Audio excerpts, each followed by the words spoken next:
In 1905, in the mist-shrouded valleys of rural Kentucky, a story began that still unsettles anyone who dares to speak it aloud. At the heart of it stood a small wooden cabin, hidden deep within the Appalachian woods, so ordinary it could have vanished among the trees. But what happened inside turned it into one of the most disturbing legends of the American South. One morning, neighbors noticed smoke still curling from the chimney, though the family inside hadn't been seen for days. When they entered, they found the cabin silent, too silent. No signs of struggle, no overturned chairs, no blood on the floor. Only a supper half-eaten, a hearth still warm, and handprints, hundreds of them, pressed into the walls, dark, dried, and deep, as if the wood itself had absorbed something it shouldn't have. Authorities arrived from the nearest town, armed with lanterns, gloves, and skepticism. They scraped samples, studied the marks, and insisted the stains were nothing more than iron oxidation from the nails embedded in the boards. Rust, they said. Simple as that. But when the walls began to seep again weeks later, fresh, wet, and red, there was no explanation that satisfied reason. Witnesses swore the stains moved overnight, as though the walls were alive, remembering. Over the next decade, the property changed hands 5 times. None of the owners lasted longer than a year. They all told the same stories: faint tapping from inside the walls, whispers drifting through cracks in the plaster, and the sharp scent of copper whenever rain touched the roof. One woman reported waking to find her palm stained red, though no wound marked her skin. Another swore the wood grain along the walls rearranged itself into faces, grieving, distorted, pleading. Locals began to avoid the trail leading to the cabin. Children dared each other to approach but never crossed the porch. Preachers warned it was a place where the past refused burial. Scientists, when they finally came decades later, spoke of mineral leaching, mold spores, and psychological contagion. But every rational answer felt like an apology for something older and deeper, a sickness that wasn't chemical, but spiritual. Some called it superstition, others called it guilt. Yet the smell of iron and rot remained, thick and undeniable, a scent that clung to the air long after visitors left. As time passed, the cabin decayed, its roof caving in, its foundation swallowed by the forest. But those who wandered too close still claimed to hear knocking from beneath the floorboards. A warning, perhaps, or an invitation. This story isn't just about disappearance or death. It's about memory, the kind that wood and earth can carry long after flesh is gone. The cabin's walls may have been built from pine and sorrow, but what they trapped was far heavier. Because in this place, silence never meant peace. It meant the past was still speaking, bleeding slowly through the grain, refusing to be forgotten. Before there was blood, there was wood, and before the wood, there was the earth itself, heavy with memory and soaked in unspoken grief. The cabin's story did not begin in 1905 when the family disappeared. It began decades earlier, when 2 brothers, Samuel and Elias Holloway, fled from the dying battlefields of the Civil War and sought refuge in the Appalachian wilds of Kentucky. They were deserters, branded cowards by the Union and hunted traitors by the Confederacy. To the locals of that isolated valley, they were something else entirely. Men who had carried home not just fear, but the weight of all the blood they had spilled. The Holloway brothers found their sanctuary on a slope above a slow-moving creek, a place where the soil was dark and rich, and the trees grew gnarled and thick. The spot suited them, hidden from the law and from memory. They built their cabin with rough-hewn pine, sealing the cracks with clay and ash. It was meant to be a place of survival, but the land had other intentions. When they dug their foundation, they struck bone. At first they thought it was animal remains, a deer perhaps. But as the pit deepened, they uncovered teeth, buttons, fragments of cloth. No one knew how many lay buried there, or who they had once been. Old records later hinted that the site had been a temporary burial ground during the war, where soldiers, Union and Confederate alike, were laid to rest without ceremony. But the Holloways, desperate and unrepentant, ignored the warning signs. They tossed the bones aside, built over the graves, and razed their home. When the local preacher came to bless it, they refused him. "The earth's been blessed enough," Elias supposedly said, "by blood and by fire." For a time, their lives followed a grim sort of rhythm. They turned to moonshining, setting up copper stills behind the cabin, their barrels lined with quicksilver and lead. Their whiskey sold well, though its taste was bitter and metallic. The brothers rarely slept, and when they did, neighbors claimed to hear them crying out in their dreams, murmuring names no one recognized. When their customers began reporting sickness, tremors, bleeding gums, hallucinations, the Holloways claimed innocence. "The forest plays tricks," they said. "It's the fog, not the drink." Yet rumors spread. Children swore they saw shadows pacing behind the cabin's shuttered windows. Hunters claimed the forest grew quieter near the property, as if animals sensed something wrong. At night, the Holloways burned their stills with strange herbs: juniper, sage, wild laurel. One traveler reported seeing them burying bottles in the yard, whispering to the ground. Some said they were trying to appease the dead they'd disturbed. Others said they were trying to keep the dead asleep. In 1872, both brothers were found dead inside the cabin. No signs of violence, no struggle. The coroner noted blackened tongues and a stench of rot, despite the freshness of the air. The verdict was mercury poisoning from their stills. But the locals whispered otherwise. "The land took back what it was owed," one old woman said. "You can't live on a grave and not pay rent." The Holloway property sat empty for a few years after that. No one wanted it, not even for free. But time dulls fear, and by 1880 a new family arrived. The Finches, devout Baptists from a nearby town, hoping to escape the poverty that haunted their congregation. They saw the land as an opportunity, not a curse. The soil was fertile, the creek clean, and the cabin, though weathered, stood strong. They repainted it, patched its roof, and nailed crosses above every doorframe. They planted corn and raised hens, holding prayer circles on the porch to drive out whatever evil had taken the Holloways. But faith did not stop the dreams. The Finch children began sleepwalking. The eldest daughter, Miriam, was found one night standing in the field, hands deep in the dirt, murmuring a name she couldn't recall upon waking. The youngest boy refused to sleep indoors, claiming the walls breathed when he tried. Their mother insisted it was imagination. Their father read louder from scripture each night. Yet their prayers grew more frantic as small things began to happen.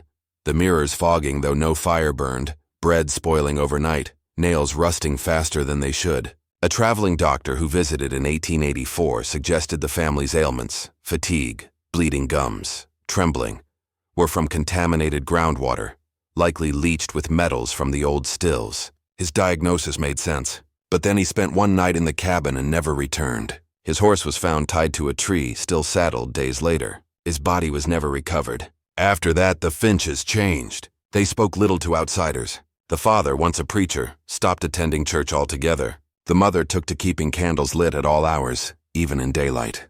Visitors noted that the house smelled strange, not of decay but of iron and rain. Some evenings, a faint humming could be heard from inside, like a choir out of tune. When a neighbor finally worked up the courage to visit, she found the family sitting silently around the table, their heads bowed, not in prayer, but in listening. She claimed there were knocks coming from the walls, steady and deliberate as though something within was trying to speak. In 1890, tragedy struck again. A fire broke out in the middle of the night, consuming the barn but sparing the cabin. The flames rose unnaturally high, yet the house itself remained untouched, as though protected or preserved. The Finches took it as a sign of divine protection. The neighbors saw it as proof of something darker. "The house won't burn," they said. "It wants to stay." As years passed, the family began to fade from public view.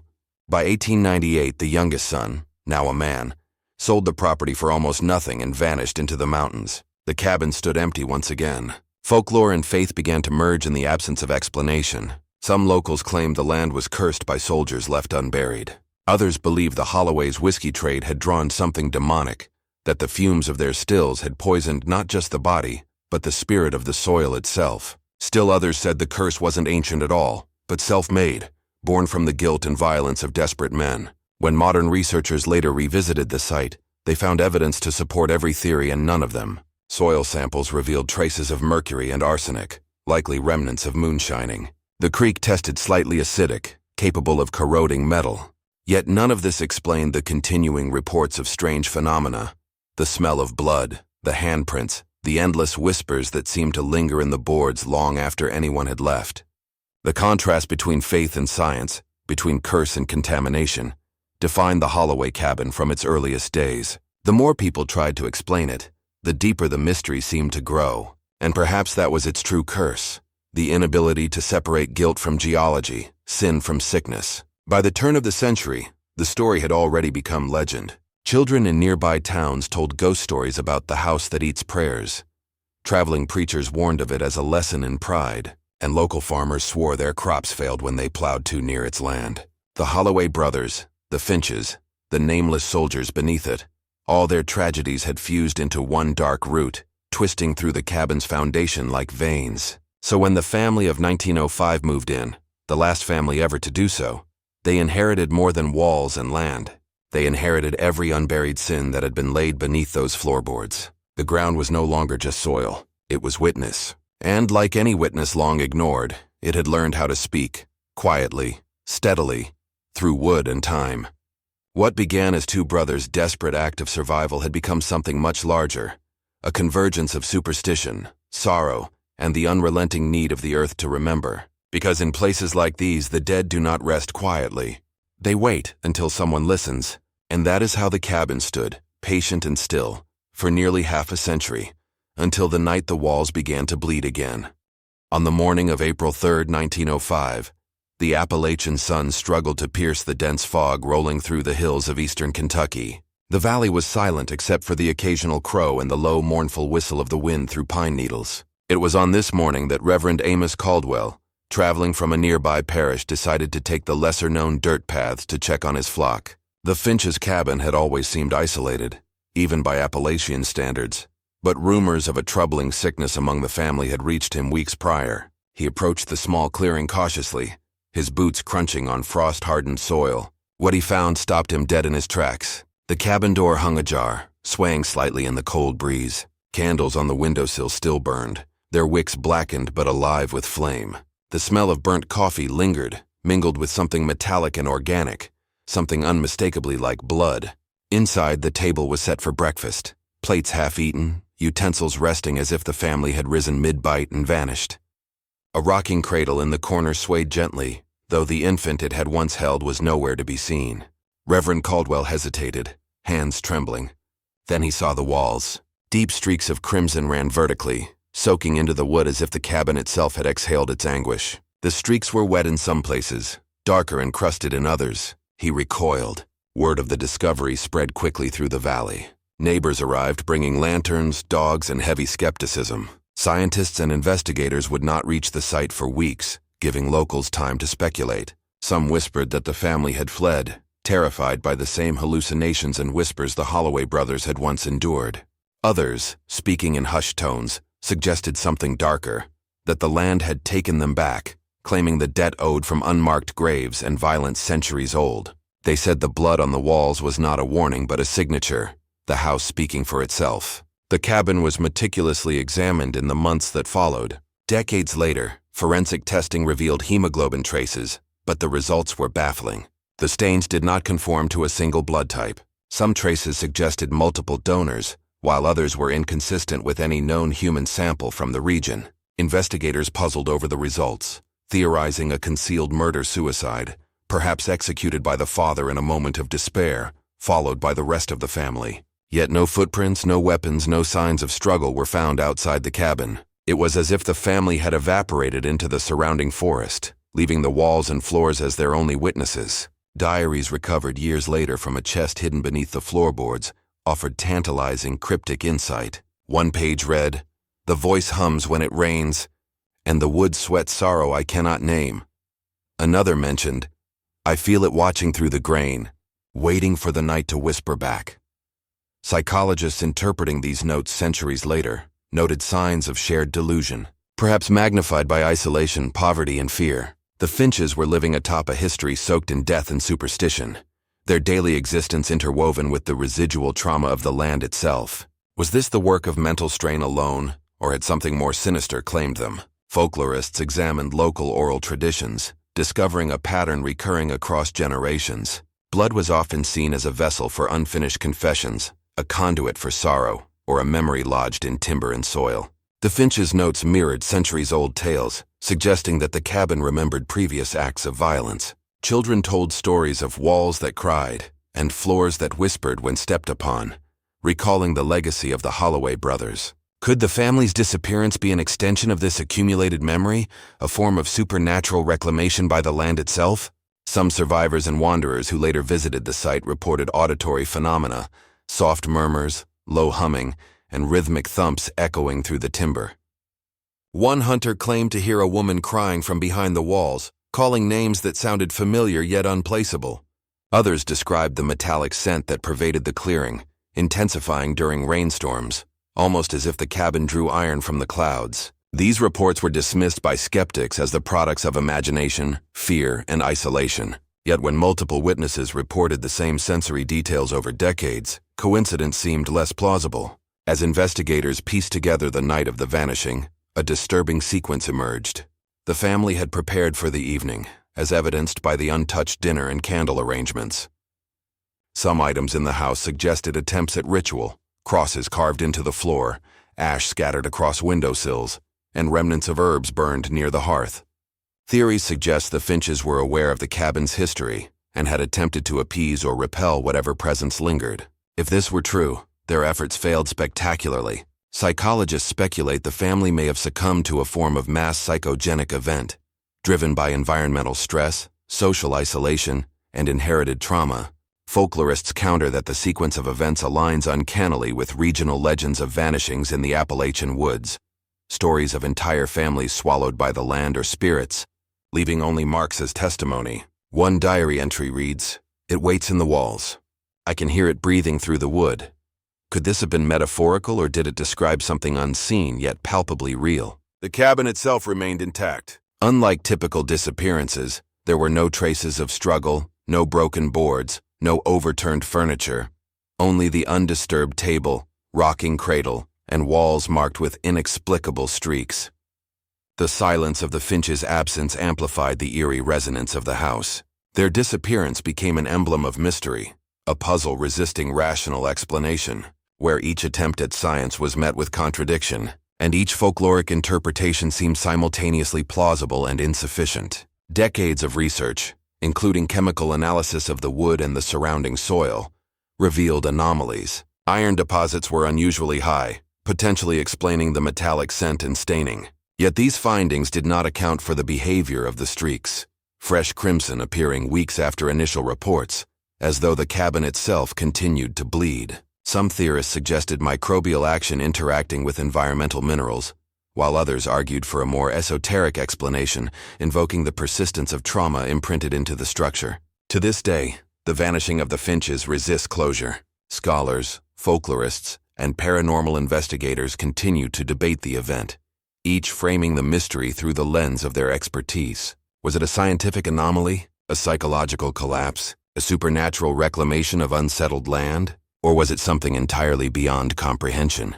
The absence of bodies, the inexplicable bloodstains, and the diary's haunting descriptions leave us with no firm answers, only the cabin itself, standing silently as witness, challenging all who enter to reconcile fear with reason. Perhaps the Finches were claimed by forces beyond the natural, or perhaps they succumbed to the cumulative weight of isolation, superstition, and inherited fear. Whatever the truth, their disappearance remains one of Kentucky's most unsettling enigmas. A story written not in words, but in blood and shadow, where every explanation opens more questions than it answers. The walls, still intact after more than a century, bear silent testimony. They bleed, they whisper, and they wait, reminding us that in certain places absence speaks louder than presence and some mysteries refuse to be solved. In the mid-1970s, nearly 7 decades after the Holloway cabin had first garnered its infamous reputation, a team of researchers returned to the site with the expectation of curiosity, tempered by rationalism. By this time, the cabin had passed through countless hands, each owner reporting subtle, unsettling phenomena: soft knocks at night, whispers that seemed to follow footsteps, and the persistent metallic scent in the damp Appalachian air. The team arrived armed with the latest forensic tools of the era: soil samplers, chemical analysis kits, spectrometers, and biological assays. They were scientists and skeptics, believing that science would, at last, dispel the thick fog of legend that had surrounded the cabin for decades. Upon entry, the cabin retained its quiet menace. Dust lay thick on the floorboards, cobwebs clung to rafters, and the air was heavy with the scent of mildew. But it was the walls that commanded attention. Researchers noted deep streaks of crimson, some faded, some unnervingly vibrant, running vertically along the timber. Preliminary swabs were taken immediately, analyzed for the presence of hemoglobin, bacterial activity, and other organic compounds. To the team's initial surprise, tests indicated traces of organic material consistent with human blood, but not any known blood type. Moreover, the distribution was inconsistent, almost chaotic, defying expectations of physical deposition. The stains appeared embedded into the wood fibers themselves, not merely on the surface. Geologists suggested the simplest explanation: iron oxide contamination. The cabin sat atop a ridge of naturally occurring iron deposits, remnants of small-scale mining and ore veins scattered through the Appalachian Mountains. Oxidized iron, interacting with moisture, can produce reddish stains that mimic blood in hue and texture. This theory had merit, especially given the high humidity and frequent rainfall in the region, but it failed to account for the apparent freshness of some streaks. Even weeks after samples were taken and stored under controlled laboratory conditions, portions of the walls began to exude new red streaks, defying the expectation of a static chemical reaction. Biologists proposed another theory. The environment of the cabin, dark, damp, and warm in summer months, was ideal for the growth of pigmented fungi. Certain fungal species produce reddish or rust-colored mycelium that can infiltrate wood fibers and, under varying light and moisture conditions, appear to shift or seep. Yet the fungal explanation too fell short. Microscopic analysis revealed structures inconsistent with known fungal growth. Some streaks penetrated the timber in patterns too precise and directional for mycelium to create naturally. Other samples exhibited irregular molecular markers, suggesting the presence of a compound unlike any cataloged by the laboratory. Paranormal investigators invited to observe found the results confirmatory of what folklore had long claimed: residual haunting. According to their theories, traumatic energy could imprint itself on physical spaces, sometimes leaving traces that mimic biological or chemical processes. These investigators posited that the distress of the Holloway family, combined with the violent history of the cabin's land, burial grounds, Civil War violence, moonshining deaths, had saturated the wood with psychic residue. The crimson stains were, in their view, the cabin bleeding memory, a physical manifestation of grief and trauma. Skeptics, however, dismissed these claims as circular reasoning. The presence of unexplained stains confirmed belief in haunting, which in turn was used to validate the phenomena. Adding another layer, psychologists considered the effect of suggestion and collective expectation. Decades of storytelling, community lore, and visual documentation of the stains could induce perceptual bias in both researchers and casual observers. Cognitive studies have shown that expectation can influence perception. Under stress or heightened alertness, individuals may interpret ambiguous stimuli as confirming pre-existing beliefs. In this case, the persistent legend of the Holloway cabin could have amplified minor discolorations, natural wood variances, or microbial activity into seemingly supernatural evidence. Yet even the scientists began to feel an unquantifiable presence. Field notes from one researcher, Dr. Eleanor Whitman, describe weeks spent in the cabin, meticulously documenting the red streaks when she began experiencing vivid dreams. In these nocturnal visions, she heard a woman's voice, soft, insistent, pleading in tones that mirrored the descriptions left in diaries of the missing Finch family decades earlier. In one particularly vivid entry she wrote, "I awoke certain the mother's voice spoke through the walls, calling my name as if I were a witness to her despair." Colleagues noted subtle changes in her demeanor, anxiety, hyper-awareness, and a compulsion to check the walls repeatedly, as if the wood could alter itself in real time. Philosophers and sociologists weighed in, framing the cabin as a site where guilt, belief, and memory intersect with tangible material reality. If mass fear and trauma could shape perception, could it also manifest physically? Could the guilt and fear of generations of Holloway descendants, miners, and neighbors have impregnated the timber with a chemical or biological trace capable of responding to human attention? Though speculative, such theories bridge the gap between superstition and science, suggesting a world in which emotional and cultural memory might leave measurable marks. Other investigations explored environmental possibilities. Some proposed that interactions between iron deposits, microbial activity, and cellulose compounds in the timber could create delayed oxidation or bleeding effects. Others suggested trace contamination from repeated human contact over decades, sweat, blood, or oils absorbed by the wood, reacting unpredictably with humidity and light exposure. While each explanation accounted for fragments of the mystery, none could explain the dynamic nature of the stains. Why some appeared fresh long after collection, why others aligned with folklore patterns, or why observers consistently reported the smell of copper coinciding with visual manifestations. Paranormal and folkloric theories gained traction in the community. Witnesses reported auditory phenomena, whispering voices, the faint scrape of furniture that had not been moved, and sudden temperature drops in the rooms with the most pronounced stains. Some claimed the walls themselves seemed to pulse, an observation echoed in Dr. Whitman's notes. Local legends of the cabin amplified these reports. Elder residents spoke of the Holloway bloodline, of moonshine accidents, and of restless spirits tied to the unmarked graves beneath the cabin's foundation. The convergence of legend, personal testimony, and inexplicable physical evidence created a feedback loop. Belief reinforced perception, perception reinforced legend. The ambiguity persisted. Chemical analyses remained inconclusive. Microbiological tests revealed anomalies, and psychogenic explanations could not account for physical changes observed in laboratory-sealed samples. Across disciplines, chemistry, biology, psychology, and folklore, the Holloway cabin defied categorization. It was simultaneously a subject for scientific inquiry and a repository of myth. In each case, rationalist explanations, while plausible, fell short of encompassing the full spectrum of observed phenomena. Ultimately, the case forces reflection on the interplay between science and superstition. The stains, the whispers, and the sensory anomalies challenge the notion that empirical observation alone can define reality. Perhaps contamination, perhaps hysteria, perhaps something beyond replication. Each theory illuminates part of the mystery while leaving vast questions unanswered.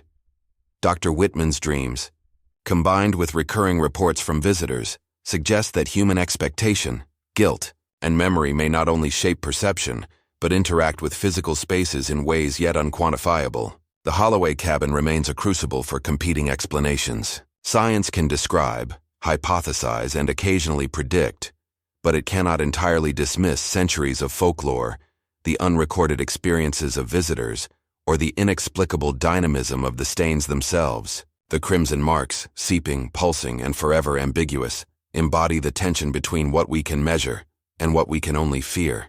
They leave us with a haunting question. If belief can alter perception, can it also alter reality? And if guilt, memory, and trauma can leave a mark, might they imprint themselves as deeply as blood into wood, waiting for the next observer to witness and wonder? In the intersection of reason and legend, of chemistry and ghost story, the Holloway cabin continues to resist closure. The stains bleed, the whispers persist, and the cabin waits, a silent witness to the enduring enigma of human fear, expectation, and the unmeasurable traces of history. Science can approach, superstition can narrate, but neither can fully capture the spectral truth that lingers in the Appalachian shadows. Trauma, in which intense fear or distress experienced by one generation imprints itself psychologically on subsequent generations. The Holloway cabin thus becomes not just a physical location, but a conduit through which fear and memory propagate like an infectious agent. One particularly striking example comes from a child prodigy living near the former cabin site in 1947. She was 7 when she began obsessively drawing a single image.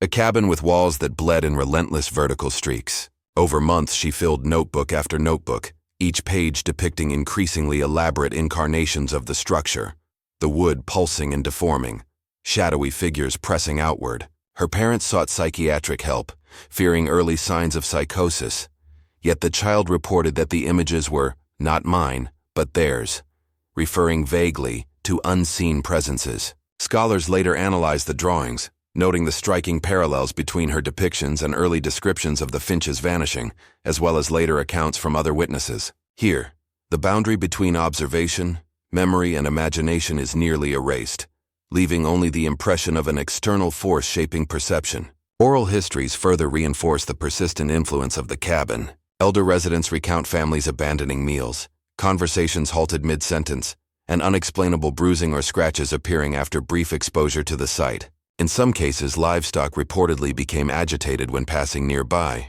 reacting to sounds imperceptible to humans. The phenomenon was not limited to individuals who had direct contact with the property.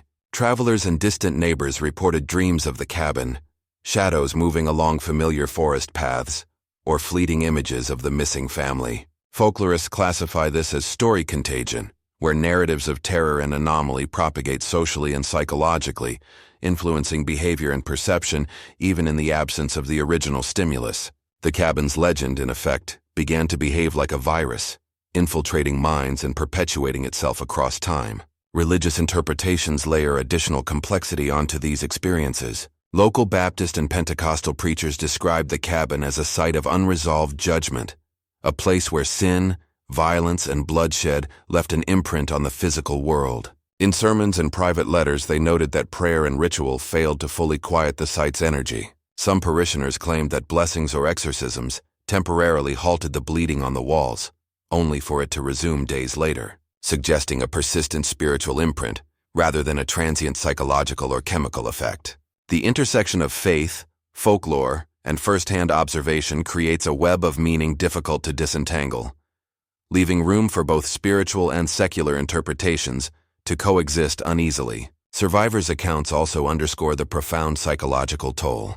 Recurrent nightmares, hallucinations, and obsessive behaviors were common among those who had spent time at or near the cabin. Sleep studies of later witnesses revealed increased autonomic arousal, heightened startle responses, and parasomnia episodes resembling vivid re-experiencing of trauma. These observations align with contemporary understandings of post-traumatic stress disorder, though they are complicated by the fact that many trauma symptoms were reported by individuals who had never physically entered the cabin, suggesting that narrative, expectation, and inherited memory may act as sufficient catalysts. The cabin's effect on memory is equally profound. In journals and diaries recovered from families of former visitors, the act of writing appears to alter perception. Individuals describe events with vivid, sensory-specific detail, only to later note inconsistencies or additions that could not be verified. The phenomenon mirrors modern research on confabulation, where memory is reconstructed in ways that incorporate both observed and imagined elements. In the case of the Holloway cabin, confabulation is compounded by legend, creating accounts that are simultaneously personal, social, and mythic. The lines between reality, memory, and storytelling dissolve, leaving survivors and their descendants caught in a liminal space. Through these fragmented but persistent accounts, a pattern emerges. The Holloway cabin's curse does not reside solely in physical space, but in the interaction of human perception, memory, and inherited fear. Survivors become conduits, carrying the imprint of the house within them, transmitting its influence across generations. The drifter, the sheriff, the child artist, and the descendants of neighboring families all serve as living echoes, each contributing to a chorus of unease that no amount of rationalization or scientific inquiry can entirely silence. In sum, the survivors' accounts provide a lens into the enduring power of the Holloway cabin. Beyond timber, nails, and iron-streaked walls, the cabin exists in minds, dreams, and stories, infecting thought and memory in ways as real as any bloodstain. Trauma, folklore, and religious interpretation converge, producing phenomena that are difficult to classify yet impossible to ignore. Each testimony carries fragments of the cabin forward, ensuring that even as the physical structure deteriorates or is demolished, its essence, its fear, its mystery, its unresolved questions, persists. The cabin, it seems, lives on in those who remember, in those who dream, and in those willing to listen to the whispers carried through the trees. This is the domain of survivors, a space where the boundary between history and myth, perception and reality, memory and hallucination, is perpetually blurred. In their stories, the Holloway cabin is never silent. It continues to speak, bleed, and haunt, shaping lives long after its walls first absorbed the tragedies within. It is not merely a house. It is a lingering consciousness, an echo of violence and fear pressed into the fibers of wood, human and otherwise, that refuses to be ignored. The Holloway cabin had long since passed from the hands of its original occupants, yet its legacy of unease did not vanish with the timber and nails. Across decades, a patchwork of voices emerged, each bearing witness to the strange resonance of the cabin's presence. These were not merely tales of curiosity or ghost story embellishment. They were records of human experience, of perception warped by fear, trauma, and the inexplicable. Though the original family vanished in 1905, The stories of those who survived encounters with the cabin or its lingering influence reveal a tapestry of psychological, social, and supernatural threads, each reinforcing the other in ways that modern analysis struggles to untangle. One of the earliest documented accounts comes from a drifter who, in the winter of 1912, sought shelter in the Holloway cabin. He was a man of few words, accustomed to the isolation of Appalachian hills and the unpredictability of the forest. Yet his diary entries reveal an escalating dread as he lingered inside. On the first evening, he described the walls as sighing, a subtle, almost imperceptible vibration beneath his fingertips when pressed against the planks.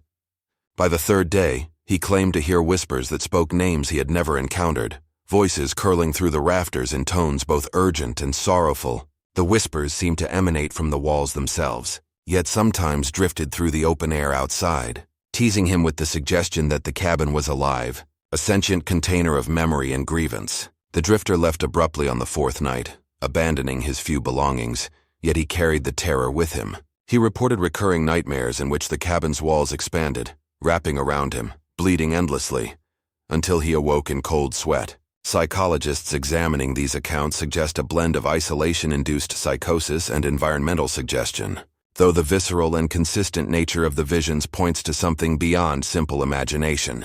In 1923, a sheriff investigating reports of new bloodstains and strange occurrences inside the abandoned cabin encountered a different form of survivor trauma. He was a man trained in observation, law enforcement, and practical reasoning, yet even he left the cabin unsettled. His field notes, discovered decades later in a family archive, recount a night in which he heard the soft creak of the floor beneath footsteps that could not have existed. The walls seemed to pulse rhythmically, almost in sympathy with his own heartbeat. Hours later, he claimed to glimpse fleeting handprints crawling along the seams of the planks, vanishing whenever he approached. Within days of returning to town, the sheriff ended his own life. The coroner's report noted nothing abnormal beyond the act itself, but his suicide note read in terse, smudged ink, "She's still in there, watching, waiting."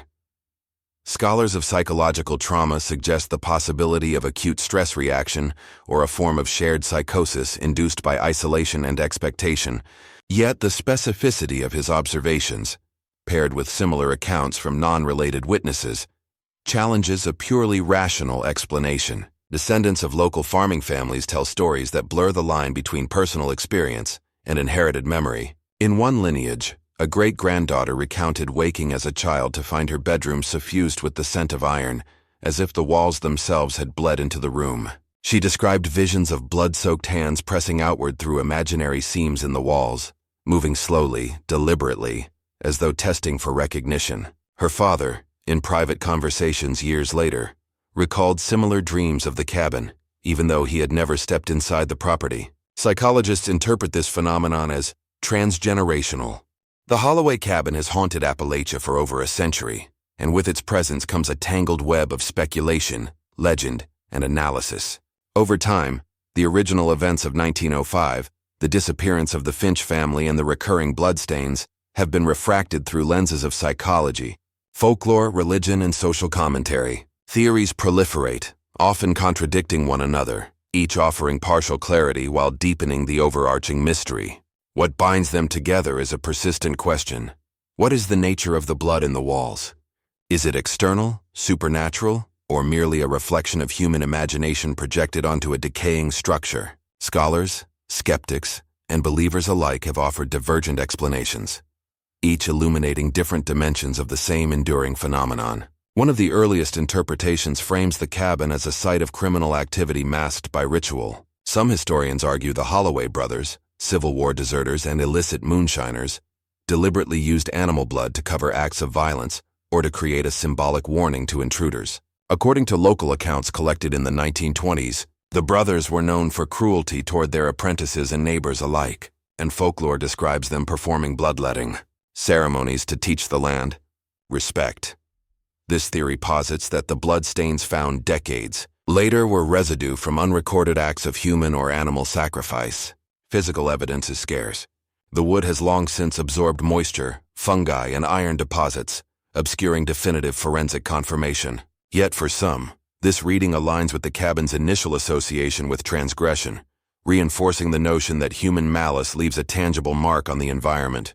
Paranormal researchers, however, dismiss mundane explanations and locate the source of the blood in spiritual or psychic phenomena. They argue that the cabin sits atop a thin place, a location where the boundary between the physical and the spiritual world is attenuated. Residual haunting theory suggests that intense emotions, grief, guilt, fear, can imprint themselves on matter, leaving traces that persist even after the human agents are gone. In the Holloway cabin, they claim, the terror experienced by the Finches, combined with the violent legacy of the land itself, created an imprint that manifests as blood in the wood. Footsteps, whispers, and phantom figures. Investigators cite decades of anecdotal reports, neighbors hearing the rocking of an empty cradle, travelers smelling iron in the rain, and children experiencing vivid nightmares of the missing family. For paranormal believers, science is only part of the story. The cabin functions as a repository of human emotion, capable of producing tangible effects through forces that conventional instruments cannot measure. Skeptical interpretations emphasize environmental and psychological causes. Chemists and biologists have repeatedly investigated samples from the cabin's remaining planks and surrounding soil. Some findings suggest the presence of iron oxide, fungal pigmentation, or other natural discolorants exacerbated by humidity. Psychologists point to psychogenic bleeding, a phenomenon in which extreme stress or fear triggers actual blood flow from individuals' bodies, often localized to specific areas. In cases of collective anxiety or mass suggestion, such reactions could be mirrored by multiple witnesses, creating the illusion of blood spontaneously appearing on walls. These readings, combined with the isolating effects of Appalachian wilderness, create fertile ground for a narrative of haunting. Skeptics argue that the persistence of the cabin's reputation owes as much to cultural expectation and sensationalist reporting as to any material phenomenon. Yet another strand of interpretation emerges from feminist historical analysis. Scholars focusing on the Finch family's missing mother argue that the legend encodes patterns of patriarchal erasure. In a culture dominated by male authority, women's voices and experiences were often silenced or recast as folklore. The cabin, they suggest, became a vessel absorbing the grief and oppression of the Finch mother, who vanished without a trace. In this reading, the blood is metaphorical as much as literal, a manifestation of her pain and the social violence of her world. Her presence is embedded in the structure, translating systemic injustice into physical and psychic phenomena.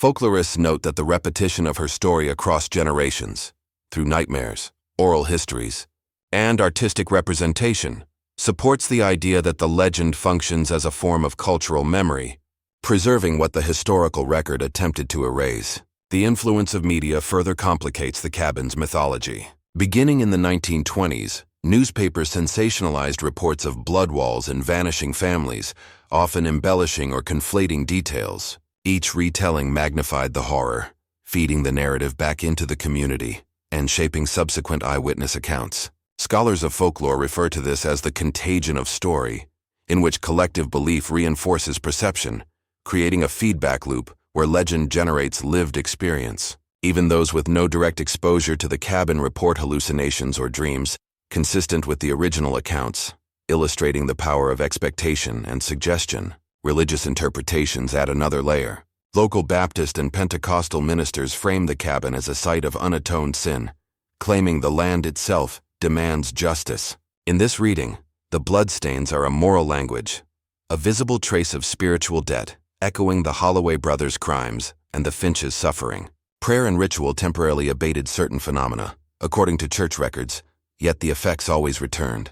The site functions as a cautionary tale, warning against violence, neglect, and spiritual transgression. This moral framing complements folkloric and psychological explanations, further intertwining cultural, spiritual, and material narratives. Across all these theories, a common theme emerges. The cabin's blood cannot be confined to a single origin. It is at once crime scene, psychological mirror, spiritual residue, and cultural artifact. Rational explanations, whether environmental contamination or psychogenic response, intersect with myth and legend, producing a multi-layered narrative resistant to resolution. Each proposed cause simultaneously illuminates and obscures, creating an interpretive echo chamber in which certainty is impossible. The blood becomes a prism through which human fear, guilt, imagination, and memory are refracted. Even the most scientific examinations struggle with reproducibility. Laboratory samples taken in the 1970s, 1980s, and 2000s yielded inconsistent results, sometimes appearing to bleed under observation. Chemists debated light exposure, humidity, and chemical reactions. Paranormal researchers insisted observation itself triggered manifestation. The very act of inquiry alters the phenomenon, suggesting a dynamic interplay between observer and object. Here, the line between subjective perception and objective reality blurs, reinforcing the cabin's status as both a physical site and a living legend. Philosophers have also weighed in, framing the Holloway cabin as a liminal space where human consciousness encounters the limits of knowledge. In this view, the blood is less an empirical fact than a symbol, a tangible manifestation of uncertainty, a reminder that reality is filtered through perception, belief, and history. Each account, each theory becomes a layer of sediment accumulating over the original event, impossible to fully disentangle. The cabin functions simultaneously as mirror and canvas, reflecting societal anxieties and absorbing the projections of every observer. Theories proliferate because the phenomenon resists closure. Each explanation, whether criminal, chemical, psychological, spiritual, or cultural, answers some questions while generating new ones. Was the blood physical or symbolic? Did the Holloway brothers commit violence, or did the land itself mark their misdeeds? Was the Finch family's disappearance a matter of foul play, psychological collapse, or supernatural reclamation? And perhaps most troubling, if belief alone can produce tangible effects, can anyone ever distinguish what is real from what is expected? In the end, the Holloway cabin's theories and myths converge to produce a single enduring truth: uncertainty. The blood behind the walls, the vanished family, the whispers and handprints, all persist because they defy explanation. Each new generation of witnesses, researchers, and storytellers encounters the same paradox. The cabin resists closure, offering partial truths and elusive certainties. In that tension between knowledge and mystery, fear and fascination, the cabin lives. Its stain cannot dry. Its story cannot be fully told. It exists at the intersection of history, memory, and imagination, ensuring that the questions it raises continue to spread, like a dark contagion, across time, space, and consciousness. The Holloway cabin is thus a living palimpsest of human perception, a repository for the fears, guilt, and hopes of those who encounter it. Its blood is real, imagined, or both, but in every sense it is enduring. And as long as people seek answers, the cabin's walls will continue to provoke, confound, and haunt, leaving the final question unresolved. Is the horror external, or have we carried it all along?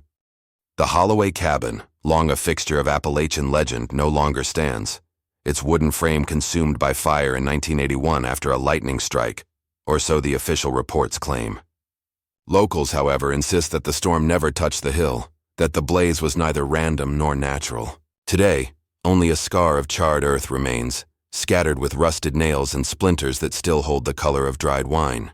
Hikers speak of an uncanny metallic tang in the rain, a scent that clings to the skin and lingers in the lungs. Hunters whisper of faint lullabies carried on the wind, a woman's voice singing over the blackened soil, rising and falling in rhythm with memories no human ear should hear. To some, these are the imaginings of an overactive mind, shaped by story and expectation. To others, they are the echoes of unresolved grief, the tangible residue of a family erased yet never absent. Forensic science attempts to reduce the phenomena to measurable terms: red clay stained with iron oxide, moss releasing organic pigments, chemical reactions in decaying timber. These explanations account for color, perhaps even smell, yet they cannot touch the essence of what witnesses report. The rhythmic pulse of walls breathing, the whisper of voices through splintered beams, the sensation that the earth itself remembers pain.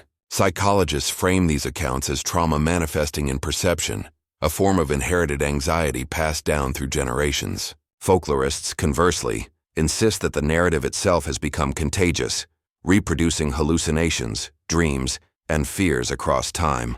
Religious interpretations cast the cabin as moral instrument or divine warning, a place where past sins linger in corporeal form, demanding attention, acknowledgement, or penance. The questions endure.